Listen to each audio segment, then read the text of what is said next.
بسم اللہ الرحمن الرحیم۔ 7 جگہ بسم اللہ کبھی مت پڑھنا ورنہ انسان کافر ہو جائے۔ قرآن مقدس اللہ کی عظیم کتاب ہے، یہ برکت والی کتاب ہے، اس کی آیتیں مومنوں کے لیے شفا ہے، اس کے ایک ایک حرف میں 10 نیکیاں اللہ نے مقرر فرمائی۔ قرآن مقدس دنیا آخرت کی پریشانیوں کا علاج ہے۔ قرآن مقدس رحمتوں کا خزانہ ہے، لیکن عظیم رحمت والے خزانے سے مالا مال ہونا تو پہلے سچے دل سے بسم اللہ الرحمن الرحیم پڑھو، پھر اس خزانے کو کھولو، زیادہ سے زیادہ اللہ کی رحمتوں کو حاصل کرو۔ جب قرآن مقدس جیسی عظیم کتاب بغیر بسم اللہ الرحمن الرحیم کی نہیں کھلتی تو دوسرے جائز کام کی برکتیں بغیر بسم اللہ الرحمن الرحیم کی کیسے حاصل ہو سکتی ہے؟ حضرت عثمان بن عفان رضی اللہ تعالیٰ عنہ نے رسول کریم صلی اللہ علیہ وآلہ وسلم سے بسم اللہ کی نسبت سوال کیا۔ آپ نے فرمایا یہ اللہ تعالیٰ کا نام ہے، اللہ تعالیٰ کے بڑے ناموں میں اس قدر نزدیکی ہے جیسے آنکھ کی سیاہی اور سفیدی میں۔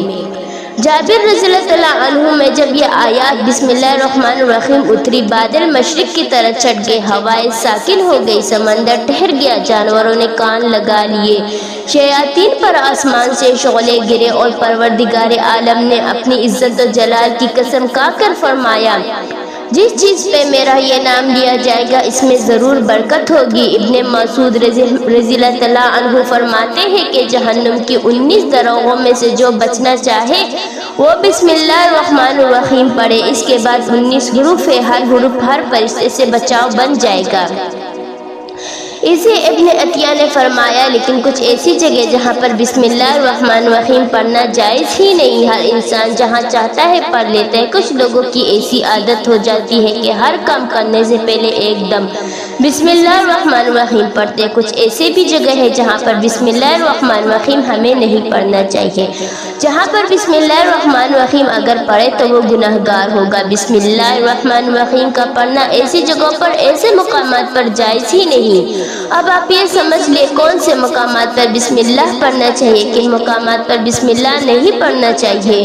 ناظرین، آپ نے سنا ہوگا کہ ہر کام شروع کرنے سے پہلے بسم اللہ الرحمن الرحیم پڑھنا چاہیے، کیونکہ بسم اللہ الرحمن الرحیم کا معنی ہے کہ اللہ کے نام سے شروع جو بڑا مہربان نہایت رحم والا ہے، یعنی ہم جو کام شروع کر رہے ہیں وہ اللہ کے نام سے شروع کر رہے ہیں تاکہ اللہ تعالی ہمارے کام میں برکت عطا فرمائے، اور بسم اللہ پڑھنے کے فائدے بھی بہت زیادہ ہوتے ہیں۔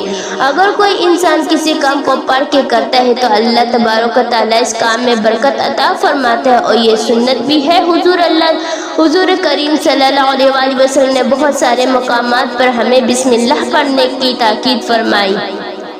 حضور صلی اللہ علیہ وآلہ وسلم نے بسم اللہ الرحمن الرحیم پڑھنے کا حکم دیا۔ اگر آپ کو کوئی بھی نیک کام شروع کرے، اس نیک کام شروع کرنے سے پہلے بسم اللہ الرحمن الرحیم اگر آپ پڑھ لیں گے تو آپ کی سنت بھی ادا ہو جائے گی، اس پر آپ کو ثواب بھی ملے گا اور اس کی برکتیں بھی آپ کو ملے گی۔ اگر آپ نے کسی نیک کام شروع کرنے سے پہلے بسم اللہ پڑھ لیا پھر انشاءاللہ تعالی اس میں نقصان نہیں ہوگا، اللہ تعالیٰ خود آپ کا حامی، مددگار اور ناصر بن جائے گا، کیونکہ آپ نے اپنے کام اللہ کے نام سے شروع کیا۔ ہمارا کام تھا کرنا، بندہ کیا کرتا ہے، اس کے بس میں کیا ہوتا ہے؟ بندہ تو اسباب اختیار کرتا ہے، بندہ کر بھی کیا سکتا ہے؟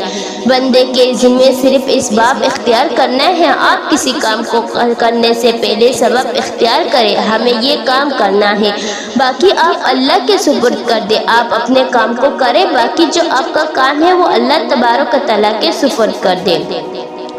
ایک مرتبہ ایک صحابی آ کر عرض کیا، یا رسول اللہ صلی اللہ علیہ وآلہ وسلم، میں پریشان ہوں، ہمارے اونٹ کہیں کھو گئے۔ آپ صلی اللہ علیہ وآلہ وسلم نے ان کو بتایا اللہ پر بھروسہ کرو، اللہ پر بھروسہ ہی اصل چیز ہے، یہ بولو کہ میں نے اللہ پر بھروسہ کیا۔ اللہ پاک کافی بہترین کارساز ہے۔ جو کچھ صحابہ کرام کہنے لگے، یا رسول اللہ صلی اللہ علیہ وآلہ وسلم، ہمیں اللہ کی ذات پر بھروسہ ہے کہ ہم اپنے اونٹوں کو ایسی ہی چھوڑ دیں، اگر ہماری قسمت میں ہوں گے تو ہمارے اونٹ واپس آ جائیں گے، اور مقدر میں نہیں ہوں گے تو چلے جائیں گے، ہمیں اللہ کی ذات پر بھروسہ ہے۔ تو آپ صلی اللہ علیہ وآلہ وسلم نے فرمایا نہیں، پہلے اپنے اونٹ کو باندھو، پھر اللہ کی ذات پر یقین کرو، پھر اللہ کی ذات پر بھروسہ کرو، یعنی ہمارے ذمہ جو کام ہے ہمارے اوپر کرنا لازم ہے۔ اسباب کا انکار کرنے والا چاہے لے اسباب کا، انسان انکار نہیں کر سکتا۔ نہیں، ہم تو ہاتھ پہ ہاتھ رکھ کے بیٹھ جائیں گے، اب اللہ کھلائے گا، کیوں؟ وہ رازق ہے، وہ ہمیں کھلائے گا۔ لیکن اپنی محنت کیجیے، اپنے اسباب اختیار کیے پہ اللہ کی ذات پر چھوڑ دے۔ آپ پہلے جاؤ مزدوری پر، آپ کا کام پر جاؤ، آپ کا کاروبار کرو، پھر اللہ کی ذات پر چھوڑ دو۔ اے پروردگار عالم، اب ہمارا جو کام تھا ہم نے کر لیا، تیری رضا تیری رحمت کے ہم امیدوار ہیں۔ صرف ہمارے کمانے سے رزق توڑی ہی ملتا ہے، آپ نے بس کما کے لے آئے، اس کے علاوہ غور کیجیے دانے کو زمین سے نکالا کس نے، اس کے بعد اس کو گیہوں کی شکل میں پھر آٹے کی شکل میں بنا کر روٹی بناتی ہے۔ ہم سمجھ رہے ہیں ہماری محنت سے ہو رہے، ہم نے روٹی بنائی، روٹی بنا کے گوشت سالن یا سبزی ہمارے سامنے آئے گی، اس کے بعد ہم نے جیسے ہی اس کو بسم اللہ الرحمن الرحیم پڑھ کے کھایا تو ہماری حلق پر ایک فرشتہ بیٹھا ہے، وہ فرشتہ اب ہم اللہ سے اجازت مانگ رہا ہے۔ حلق میں ہماری دو نالیاں ہوتی ہے، ایک نالی ہوتی ہے سانس کی، ایک نالی ہوتی ہے رزق اندر جاتا ہے، کھانا اندر جاتا ہے، یہ دو نالی بالکل برابر ہوتی ہے، دونوں کا ایک ہی چیز ہوتا ہے، لیکن وہ اندر جا کر الگ ہو جاتی ہے۔ اب آپ یہ سوچ کر دیکھیں، فرشتہ یہاں پر بیٹھ کے اللہ تعالیٰ سے پوچھتا ہے ہمارے ہر لقمے پہ، مولا اس لقمے کو زندگی کا سبب بناؤں یا موت کا سبب بنا دوں؟ اب اللہ تعالیٰ اگر مرضی ہو تو وہ لقمہ زندگی کا سبب بن جاتا ہے، اگر اللہ کی مرضی نہیں ہوتی تو وہ لقمہ موت بن جاتا ہے۔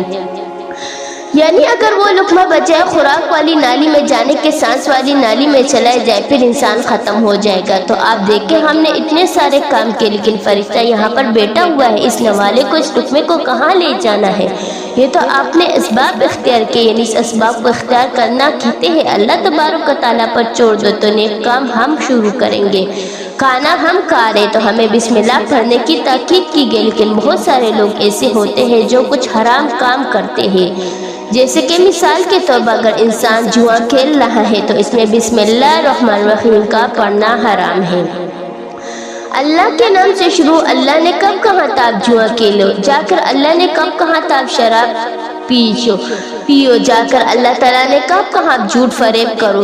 اللہ نے تو کہا ہی نہیں۔ ایک شخص بڑی عالی شان منزل بنوائی، اس پر لکھا ھذا من فضل ربہ، اور شیطان نیچے بیٹھا رو رہا ہے تو لوگوں نے پوچھا تو کیوں رو رہا ہے؟ اس نے کہا دیکھو میں نے اس سے جھوٹ بلوایا، فراڈ کروایا، ہم نے اس کی بلڈنگ فراڈ کر کے بنوا دی اور یہ لکھ رہا ہے ھذا من فضل ربی، یہ میرے رب کا فضل ہے۔ اللہ نے کہا تھا کہ جھوٹ بولو، اللہ نے کہا جھوٹ بول کے کماؤ، اللہ نے کہا تھا کہ ڈھونگ کرو، اللہ نے کہا تھا فراڈ۔